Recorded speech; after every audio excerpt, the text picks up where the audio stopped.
Yeah, so today is a slight difference to yesterday, hopefully, but based on the theme of physical activity. And before I start, I just want to reiterate this point, that there are about 40 million people in the world with type 1 diabetes, and we all have different strategies for managing that diabetes, okay? Some people will be on a high carbohydrate diet, and the majority of people will, and of us that are on a keto diet or a low carbohydrate diet, you will have different demands for your body's requirements throughout your lifetime. So, for example, a 4-year-old child newly diagnosed will have a very high insulin sensitivity, a very high insulin carbohydrate ratio, very low carbohydrate insulin ratio, and require very little insulin. Probably when they're growing, you'll need more protein, and as you get older, you'll probably become more insulin resistant, put on weight, and have to deal with that. So the key thing here is what works for you is the key thing, and what will work for you right now will probably work for you slightly differently in 5 years' time. And as your own journeys progress, you will discover new things that you can apply to your own care. So today it's not about exact fueling strategies, it's about the principle of ketosis in physical activity. And I must say that habitual exercise trumps any other regimen, okay? You need to be exercising regularly as a type 1, somebody with type 1 diabetes, and I'll explain why shortly. Now, I want to talk about the pillars of health, or the roots of health, whatever you want to call them, because everybody has them. Some people have 3, some people have 5, some people have 7, based around your own sort of ideas of how our body integrates with the environment. So, welcome to my world. These are my pillars of health, and some of them are shored up, as you can see. And, I think most of us would recognise that rather than the ideal pillars. So let's call my 4 pillars of health: movement, which I think is quite important, nutrition, of course, that's Rob's just talked about that. Sleep is very important in type 1 diabetes, getting your sleep habits right, quite an art form and quite difficult.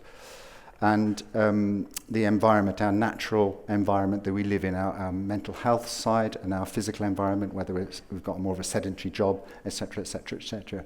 And if you're a shift worker, that makes it very, very difficult indeed to manage type 1 diabetes. So overlying all of these, and I've given you a nice visual problem there with your retinas, overlying all of these is insulin. Insulin interacts with everything we do because it's a fundamental energy management molecule in the body. And with diabetes, it is a condition of hormone deficiency. That's all it is. We just lack the hormone insulin, and we have zero insulin, or some of us have a little bit of insulin. But effectively, we need hormone replacement therapy. It's that simple, and in being that simple, it's equally that complicated because of the pillars of health we have to manage all of the time. So it doesn't matter whether you're pumping it, whether you're on a closed loop, whether you're taking syringes. That little insulin molecule there, that little blue one, interferes with all of our pillars of health. So it affects our activity, our food, our environment, and our sleep. And we have to negotiate our way through every day and adjust our insulin to suit all of the things that are happening to us throughout the day. And each of us will adopt a different strategy, even if we're in the keto world. So the key thing is that you do what you like. But I think if you're on a high carbohydrate diet, you ought to know this stuff. And then if you want to choose to go high carb, that's entirely up to you. But the tragedy at the moment is a lot of people aren't aware of that this diet exists, and that's our job here to try to promote this so people know what they have as an option. Okay. Insulin optimization is the key to good diabetes control, and glucose levels will respond accordingly. So the ultimate aim is to keep your blood glucose as stable as you can. But if you optimize your insulin across all of those pillars of health, you'll do quite well. This slide is deliberately small. This is a few of the actions of insulin. It isn't just a hormone that reduces blood sugar and responds to carbohydrates.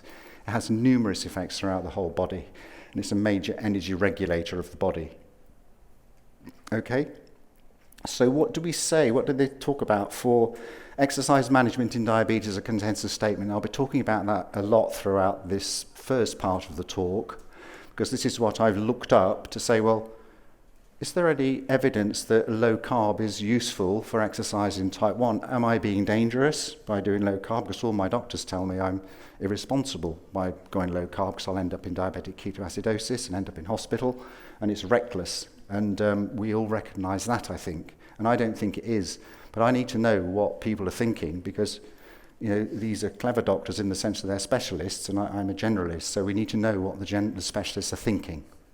So they say for exercise that body composition, respiratory fitness, endothelial function, and blood lipid profile all improve in children and young people with type 1 diabetes. Why they're measuring the blood lipids, I don't know, but they are. In adults with type 1, retinopathy and microalbuminuria, small vessel disease, are less common in people who are regularly physically active than not. And the final point I want to make from this is active adults with type 1 have a better chance of achieving HbA1c and blood pressure targets, healthier BMI than inactive patients. So regular exercise, and I think this is quite an important part of the statement, decreases total daily insulin. So I think they think that total daily insulin is a good idea to reduce, even though they recommend a high carbohydrate diet to do it, and I don't quite understand how that works. So, but the rub is here, this is the kicker, less than 20% of patients manage to do aerobic exercise more than twice a week, and 60% do no structured activity whatsoever, according to this paper, which concluded that the 4 main barriers to physical activity are fear of hypoglycemia, and that is by far and away the biggest barrier to physical activity. Work schedule, sounds a bit of a cop-out to me. Loss of control over diabetes. Yes, and low fitness level. There's your loop. I can't exercise because I'm not fit. I'm not fit, so I can't exercise because I'm not fit. So, but I think that's a reflection of how difficult it is as someone with type 1 to actually face physical activity, because you're going to go hypo, because everybody tells you you're going to go hypo. So these cop-outs are our excuses for why we don't exercise, because we can't say I want to, but I don't know how to do it. And that arrow there shows the basic knowledge about insulin pharmacokinetics is not known by the general public. So how on earth can they make a decision about how to manage insulin if they don't know how it works? Which is scary, really, if you think about it. But, we get stories, don't we, all the time. People say, I went to hospital on Thursday, didn't have ketoacidosis, but I just had high sugar, I was diagnosed as type 1. They sent me home, gave me my insulin, told me how to inject it, said, get on with it, just inject insulin, you'll find your level. And that's it. And that's it for most people's experience from day one. And then they also get told they're going to get long-term complications if they don't do as they're told, i.e. take low-fat, high-carbohydrate diet. So it's a bit difficult for people with type 1, and it's hard for us. So I just want to talk about what are some of the challenges in type 1 with respect to exercise. So one of the main challenges is insulin management, of course. We need to manage our insulin. We need to manage how much insulin we're going to give ourselves for any particular activity. We're going to need to time it right. Some of us are more insulin resistant than others, so our insulin will take longer to work, even if it's rapid acting. And we need to work out the site of delivery, because this is very important, because insulin in someone who doesn't have type 1 diabetes, it works in 2 phases. There are granules of insulin in the beta cell, and as soon as glucose goes past it, and the beta cell around the islets of Langerhans in the pancreas has a massive blood supply of capillaries. It's 10 times more than the exocrine pancreas, the pancreas that secretes digestive juices. And so the glucose is sensed and the insulin is released spontaneously from the granules of the pancreas. And then it lasts about 4 minutes, 15 minutes, whatever people measure. It's all different in different studies. And then it's pulsed depending on how much sugar the body needs to deal with. And it's predominantly in the circulation in here, in between the liver and the pancreas, and that's where it works. It's called the portal circulation. And it is finely balanced with many other hormones, the gut hormones. You've heard of GLP-1, you've heard of glucagon, growth hormone, adrenaline, cortisol, etc. And insulin is balanced with many, many hormones, and it's at a lowish level, really, for most people. But it changes its amount depending on how you are. So if you're infected, you'll require more insulin. Half the population of the world who are menstruating have different insulin requirements for a quarter of the time, and nobody tells us this because it's masked by the effect of carbohydrates. So it's difficult to get it right, and if you're growing, you're going to need a huge amount more insulin. So there's no such thing as a stable insulin dose, but you have to adjust your insulin depending on the circumstances. And insulin is degraded. We don't often talk about degradation of insulin. I don't know quite what concept I used to have in my head. I thought, well, how does it disappear? How does it disappear from the bloodstream? Well, it gets taken in by the cell. Once it's latched onto a receptor, it gets taken in by the cell and broken down by something called insulin-degrading enzyme. So that's easy, isn't it? But insulin-degrading enzyme, from what I can gather, there's not that much talked about it, but it seems like a bog-standard enzyme for getting rid of most small-chain proteins. So a lot of the brain proteins, neurotransmitters, are broken down by the same hormone, except this is called insulin-degrading enzyme for insulin. And synthetic insulin is totally different. We haven't got any pancreas here, but we have to inject it through the skin because that's the best route. So whether you're on pumps, closed loops, injections, whatever, it's going into the skin. And it takes a while for the insulin to be absorbed through the skin into the circulation.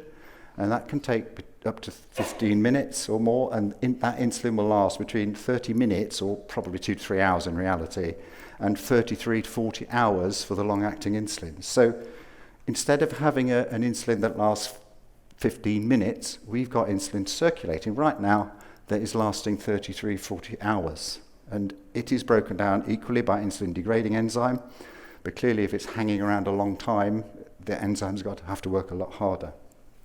So synthetic insulin ends up not in the portal circulation, which is where you need it, but synthetic insulin ends up in what's called the arterial or peripheral circulation. So therefore we have a problem, because where the insulin needs to be, it isn't. So when you eat a meal, you will require about twice as much insulin to cover your meal as someone who doesn't have type 1 diabetes. So that means us people with type 1 diabetes are relatively hyperinsulinemic, whether we like it or not, and whether we're squeaky clean keto or not. So we have to bear that in mind. And what about glucose sensing? Well, in the body without diabetes, it's immediate through the glucose entering the beta cell, and that's an instant reaction from the pancreatic beta cells. For us guys, it's artificial. We can do a finger prick test, which is instant, but it's in the capillary. Or we can have a CGM, which measures the interstitial fluid between the cells in the skin. But there's about a 5-minute delay in working out, for it to work out the glucose level. I'm eternally grateful for CGMs. I think they're one of the best inventions since insulin, and I'm eternally grateful for insulin, so I'm not having a whinge here. You know, I'd be dead 28 years ago if I didn't have insulin. So CGMs are very useful, but they are annoying in that they lag. So you can have the thing squawking away saying you're hypo 5 minutes after you've realised you're having a hypo and you've corrected it. So you correct your hypo, feel hypo, correct it, and then it squawks and says, oh, you're going hypo. Well, thank you very much. But it's still very useful. But what that says really is that we need to strive for good control. So if you get a smooth trace all the time, we're not going to be dipping. So it helps us really to manage our blood glucose in a better way, having a CGM. So I think they're great things. Now, what are the challenges for people with type 1 in sport? Well, there's a few sports there. And someone doing that will have different requirements to someone doing that. So someone, say skydiving, is not going to do much physical activity, are they? Just get in the plane, wander about in the sky for a while, and then just drop out and walk off back to the runway. So a lot of adrenaline, I think, so that will put your blood glucose up. Would you inject adrenaline for a 1-minute flight? Probably not, but you might need to manage it. But that's for your personal choice through your experience from doing previous jumps. You don't want to be hypo, I don't think, when you're skydiving, do you? These guys here, they'll probably be doing quite a lot of physical activity. They'll probably be partly anaerobic as well as aerobic in their exercise. They'll probably be going for quite a long period of time. So they will be using up blood glucose at quite a high rate, and they'll probably need to manage their insulin, tone it down before they do their physical activity. However, some people find they need to add a little bit before physical activity just to balance it. So again, it's personal preference for people. Golf, wandering about for 3 hours on nice scenery. I don't think there's much required there, but it's nice sort of low-level physical activity, and it's great. It just moves your muscles around, moves your joints around, and it's good physical activity. These two here, 15 minutes, half an hour, probably an hour or two for those guys. But intermittent low-level activity, cycling, that looks flat to me, but if it's on a hill, obviously you'll do probably a little bit of anaerobic, certainly high-level aerobic exercise. Football, that's not soccer, that's football, because we invented it. That's a mixture, isn't it, of anaerobic and aerobic exercise, little bits of sprints. My local football team, I don't think they do much anaerobic exercise. In fact, I don't think they do much at all. So we have to work out our pillars of health around the sport we choose to do. So when we're talking about sport, we have to think about the sport we're trying to do. So I can't just say, how do you manage sport with type 1 diabetes? Because you have to work out your own personal requirements. So I want to now look at this consensus statement and what it says. So this is a statement, I'll put a bigger reference up shortly. This is from 21 international doctors who are specialists in diabetes and sport. And they came up with this consensus statement. So this is experiential evidence more than anything. Is it a consensus? Just all sit around a table and say, well, what do you think? And then they come up with a common agreement based on their experience. So what do they think? Well, what they say is that during aerobic exercise, so just normal running about, cycling, whatever, blood glucose concentrations fall in most individuals with type 1 diabetes because of the insulin, isn't it? Unless they ingest carbohydrates. Because insulin concentrations cannot be decreased rapidly enough at the start of activity. And that's what we were talking about earlier on, wasn't it? That our insulin in diabetes type 1 lasts minutes to hours, and people with no type 1, it lasts 15 minutes, really. What else do they say? Even if basal insulin infusion rates are halved before the start of exercise in patients on continuous subcutaneous insulin infusion, so pumps, if you even halve the rate just before you exercise, the circulating free insulin concentrations do not decrease sufficiently when you start exercise. It's because it's not being degraded fast enough. And the last one, which I want you to log into your brains for later, increased insulin concentrations in the circulation during exercise promote increased glucose dispersal relative to hepatic glucose production. So you're getting rid of sugar faster than you can make it to recover it, even if you've got adrenaline surging through your tissues. And this might delay lipolysis, another feature that increases the reliance of muscles on glucose as a fuel. So what they're saying there is that if you've got a lot of insulin in your body and you can't shift it quickly, you're going to stop lipolysis, you're going to stop fat burning, okay? So log that in. And then they say that's during exercise. After exercise, so it doesn't stop when you finish. After exercise, glucose uptake into the muscles decreases immediately. But overall glucose dispersal, that means getting rid of glucose from the blood sugar, remains elevated for several hours to replenish glycogen stores. And again, I'll mention that later. The risk of hypoglycemia is elevated for at least 24 hours, goodness me, in recovery from exercise, with the greatest risk of nocturnal hypoglycemia after an afternoon activity. So you're going to have to be careful throughout the night that you don't have a crashing hypo. Okay? Go mad, hurt yourself, vomit, have a fit, whatever. Yeah. So let's look at physical activity here. Some people saw this yesterday, but physical activity started here. So this is an example of how to get rid of sugar from your blood when you've got insulin resistance caused by, I don't know what, a meal or something, too much fat or whatever. This is how to get rid of sugar from the bloodstream. Look, it's 200 milligrams per deciliter roughly, and then it drops rapidly after a minute. That was a run. That was not any insulin was required for that because you already had your insulin due to insulin resistance. So that was just literally glucose being hoovered up by active muscle. So when you move muscle around and make it active, you move glucose into the muscle and under the influence of the existing insulin, which is the hyperinsulinemia that's causing that blood glucose not to drop. Because all of that trace there, I normally take 20 units of insulin a day total, and in there went 20 units in that short 10-hour period, in addition to the original 20 units, and nothing happened. So that's insulin resistance. So the insulin was redundant until you put it to work, and then when you put the insulin to work, it starts to bring down the blood glucose pretty quickly. So as soon as you give insulin a job to do, it moves. So the key thing is with insulin, keep it moving, understand how it works, and don't let it hang around the system for long if you can help it. So I mentioned before, think of insulin as electricity. You know, it has to be, once it's generated, you have to use it. We can store it, obviously in the pancreas, but you have to use it. If you have too much of it, it heats the wires up. And that's the same analogy for our body. We get hyperinsulinemia and inflammation caused by that hyperinsulinemia. Now, we need to know how to manage our insulin properly, because that is an interesting trace. This somebody ran here, and they started here. Okay, that's the start of the run.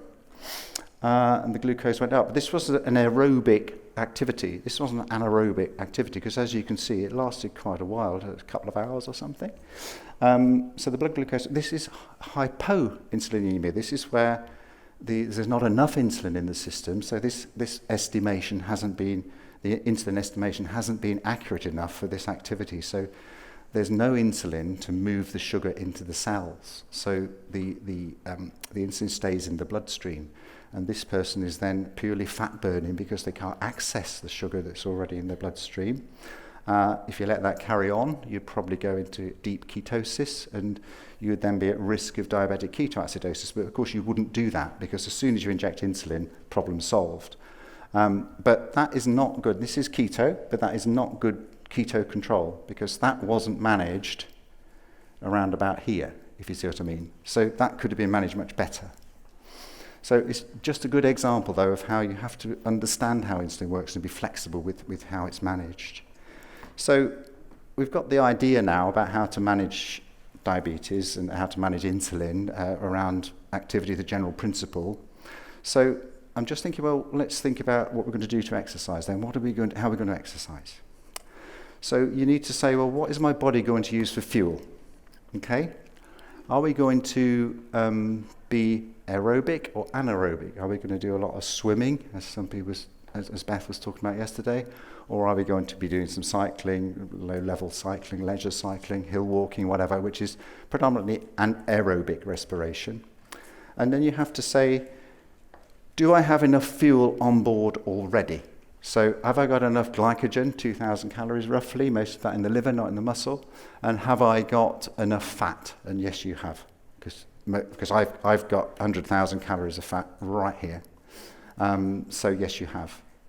And then you have to ask, which is crucial, we've talked about insulin a lot, what is my insulin on board status? Okay, how much insulin have I got in my body, and what's that going to do when I start moving the sugar into my muscles under the influence of that insulin?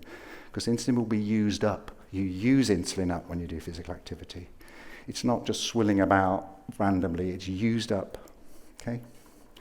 And then you have to say, what are my non-diet variables? Am I going to be going on a treadmill at 3 a.m. because I can't sleep? Have I got good sleep? Am I stressed out? And that's why I'm deciding to do physical activity, in which case my sugar will be a bit high, and probably I need a little bit more insulin to correct that. Okay. So where is my fuel going to be burned? And we went through this before, but I'll just revise it. So glucose is burned in this space here, inside the cell. The glucose receptors sit on the cell here. Not all glucose receptors require insulin to get sugar into the cell, but that's where glucose is burned. Now, glucose, when it's burned, produces 2 molecules of ATP, which is the energy currency of the cell. So triphosphate adenosine triphosphate.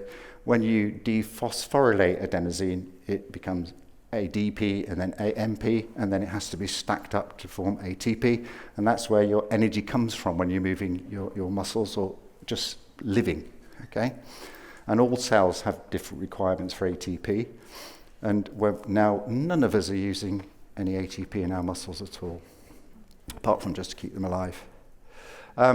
So you tend to generate a small amount of ATP from glucose burning, and then most of the energy is produced from these things here called mitochondria, which are thought to be remnants of bacteria that have formed a symbiotic relationship with us. And they will produce, depending on what you read, there's some very nerdy biochemists out there, but about 36 to 38 molecules of ATP for one molecule of glucose. So a lot of energy is produced by the mitochondria. Not that much energy is produced by the sugar until it gets into the mitochondria, and then it is burned up. Okay? So aerobic respiration, glucose respiration is fast, it's rapid, it's probably an archaic process, and some people speculate that you could probably, instead of enzymes, use iron to drive glycolysis. But that's well beyond me. But it's just saying it's a simple, very basic process, but it will generate energy for you. But to make the maximum use of your energy, you have to put it through a mitochondria. Okay? So I'm just going to see what fuel we've got available. So when we eat, we've got sugars available, we've got fats available, and if we're burning fats, we've got ketone bodies available, and we've got amino acids available from proteins. Okay? And then we need oxygen mostly to burn that fuel, but we can burn sugar without oxygen. Anaerobic respiration is the only fuel you can burn in the absence of oxygen, which is why we have sugar in our blood all the time. Blood glucose of 80 to 100 is normal. That's because our body needs glucose to survive, and certain cells require glucose as a compulsory fuel. Red blood cells are the obvious example. Red blood cells have no mitochondria, so they have to rely exclusively on sugar to burn. So we need sugar in our body, and we therefore have a blood sugar level. So when we're in ketosis, we still have a blood sugar level, even if we're not eating any sugar at all, because our body will make most of it for us. Okay. Don't worry about this, okay? I just want to talk... I just want to do two things here. I just want to go up here. So when you burn sugar, you produce this compound called pyruvic acid, which is converted to something called acetyl-CoA. Okay? When you burn fat, you produce acetyl-CoA. So whatever fuel you burn, it goes round this structure called the Krebs cycle or the citric acid cycle, and every time it goes around there, it adds 2 carbons to a 4-carbon unit and produces a 6-carbon unit called citric acid. That goes around there, throws off 2 carbon dioxides, C, 2 carbons, and puts 2 more carbons in, and off you go again. And that process generates a lot of energy, so it's a very energy efficient process. Some of the waste products of protein can go into the cycle half burned or sort of half ready to go. So it's an excellent, very versatile way of using energy. So we're multi-fuel organisms if we allow ourselves to be so. The only nerdy thing now you need to know is that the ketone bodies are the end result of fat burning. We get a tiny ketone body at the end of fat burning, and that is called acetate. That is converted to beta-hydroxybutyrate to get it through the bloodstream, and then it's reconverted back into acetyl-CoA in the neuron, because neurons can't really burn fat that efficiently, or we don't think they can, but they love ketones. Glial cells especially love ketones, and they're the servicing cells of the neurons.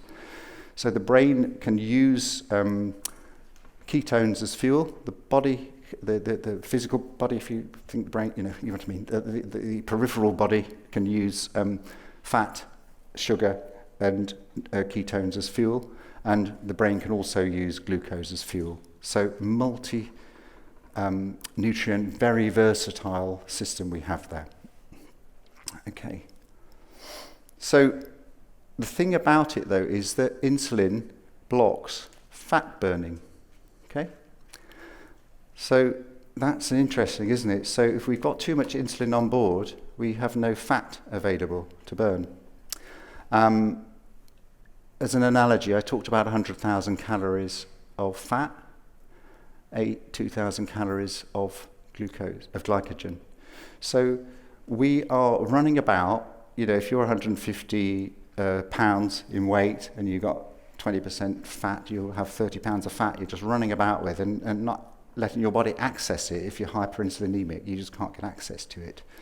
So if you're relying on carbohydrates, you block metabolic adaptation.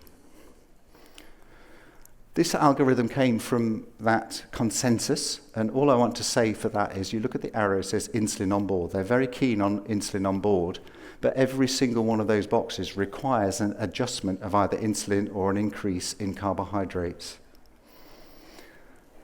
So I just want to talk about the algorithm. So it says, is the activity being started in a post-absorptive state with low levels of bolus insulin on board? So they're keen that we don't have too much insulin if possible. This is for exercise over 30 minutes. And I'm just wondering if this word insulin on board is a catchy form of words, but is there a catch to this? Because we, as people with type 1, need to know how to manage our insulin on board. I'm just going to look at how much insulin is too much and just look at 3 or 4 studies. So this is very recent from 2023, from about November time. This is a group with some very big names in here. And they looked at female, non-athletes, non-athletic females who are fully adapted to ketosis. And they put them onto a high carbohydrate diet for 2 months, and they came to the conclusion that higher concentrations of insulin, and insulin growth factor 1, which is pro-inflammatory, may confer an increased risk of morbidity and mortality over time, potentially increasing the biological aging rate. This is another study, HOMA-IR, that's a measure of insulin resistance, homeostatic model assessment of insulin resistance. That shows if you're hyperinsulinemic, basically. They felt it was correlated with biological age and advancing aging in the US adult population. So hyperinsulinemia probably is not a good idea.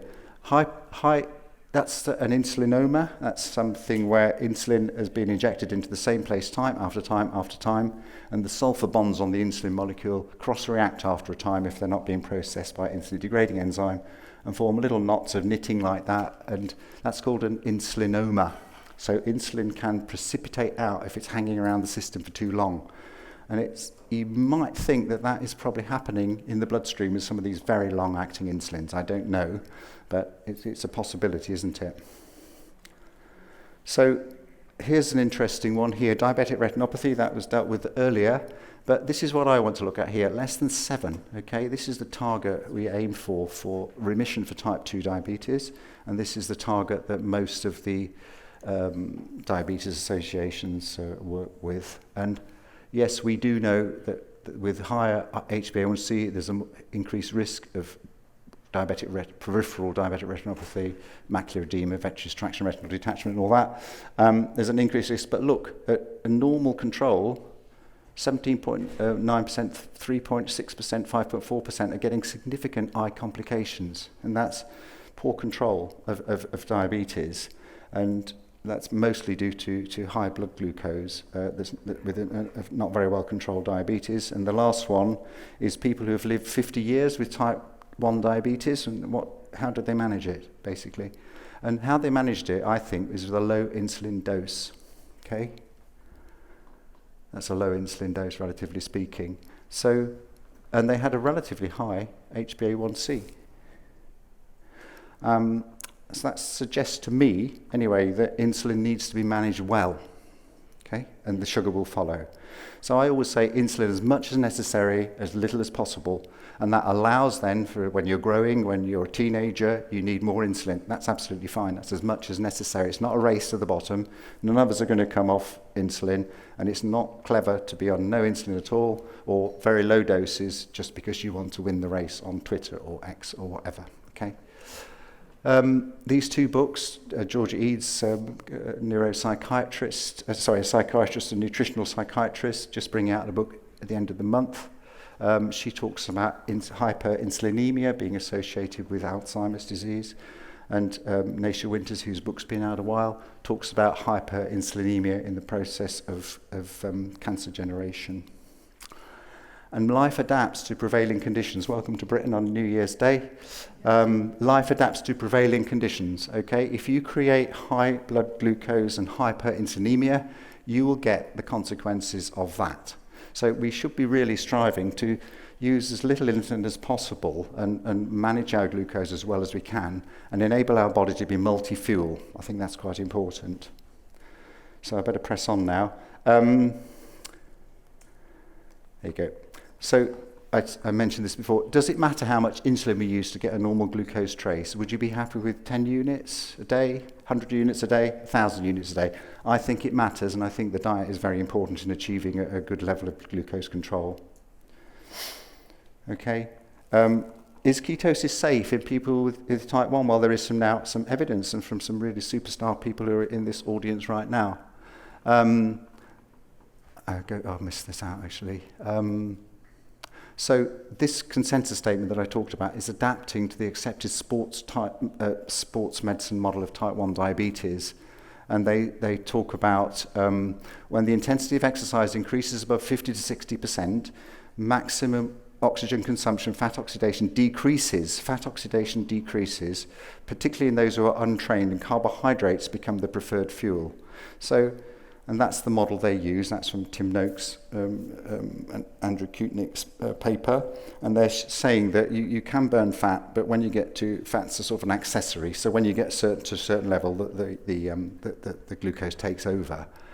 But that's interesting. Fat oxidation decreases. We're always encouraged to have no ketones in conventional management. So I've scratched my head a lot about that statement and thought, well, 21 people are saying that you can access fat at low levels, but we're being encouraged never to access fat because we're always being encouraged to be with no ketones or very low levels of ketones. So that doesn't quite make sense to me at the moment. I'm still working on it. They got it from this guide, really. The US Anti-Doping Agency tells you how to do sport without getting caught. And they quote this: as early as the 1930s, scientists observed that endurance exercise could be improved by increasing carbohydrates in the diet. And they go on to say here, it's not surprising since it is well known that carbohydrate, when compared to protein and fat, is the most efficiently broken down and metabolized form of energy for the body, the master fuel. Okay? And it probably is in high-level sport.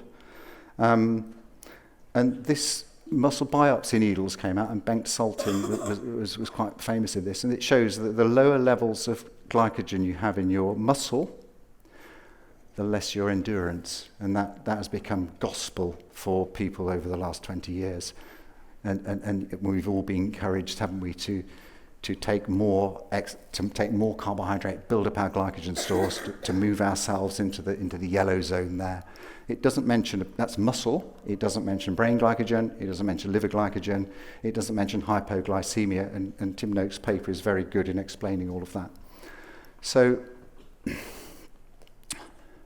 just want to go through this algorithm, just a quick bullet point it. So they're the boxes to increase your carbohydrate, they're the boxes to decrease your insulin. And combined, every single box contains an advice to either increase your carbohydrate or reduce your insulin.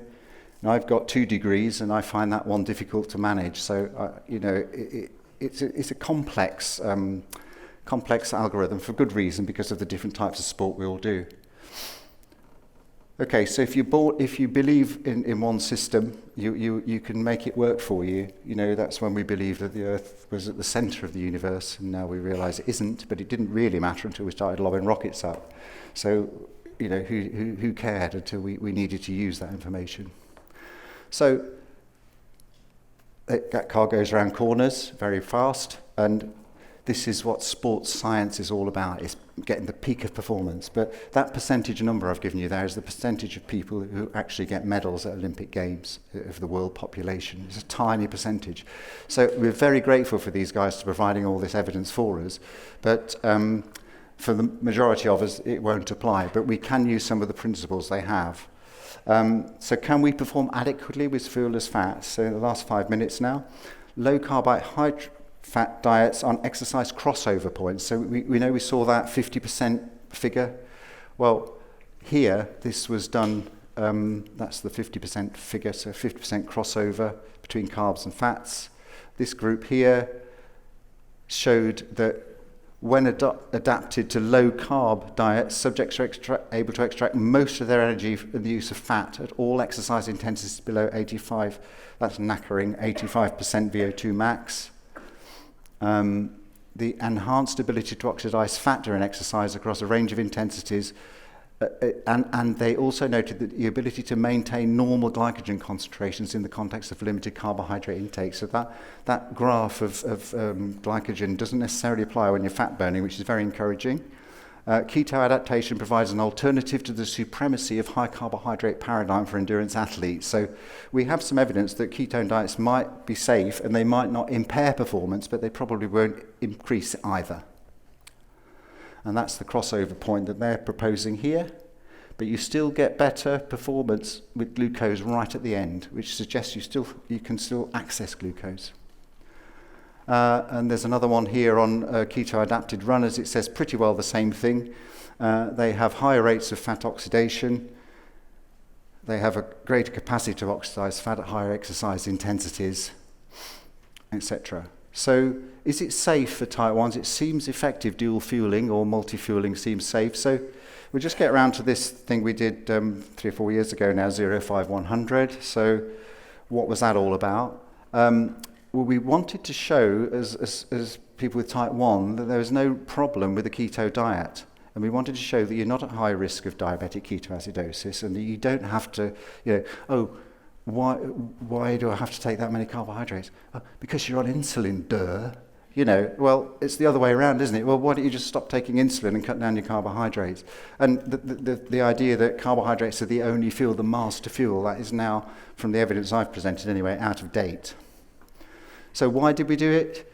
We did it for that reason. We decided to do 100 miles because that was roughly 25,000 calories, which is 10 times your glycogen access, so you're absolutely in deep ketosis. And we thought 100 miles would be okay, and we thought, well, 5 days, it wouldn't put us into starvation, but it would give us enough time to show that you can fast for quite a long time. So if we can fast for 5 days as type 1s, you can probably miss breakfast quite safely. We did record things. We did discuss this a lot. I didn't actually know whether it would work when we started it. We had a lot of people wanted to do it, and COVID intervened, but we ended up finishing it anyway.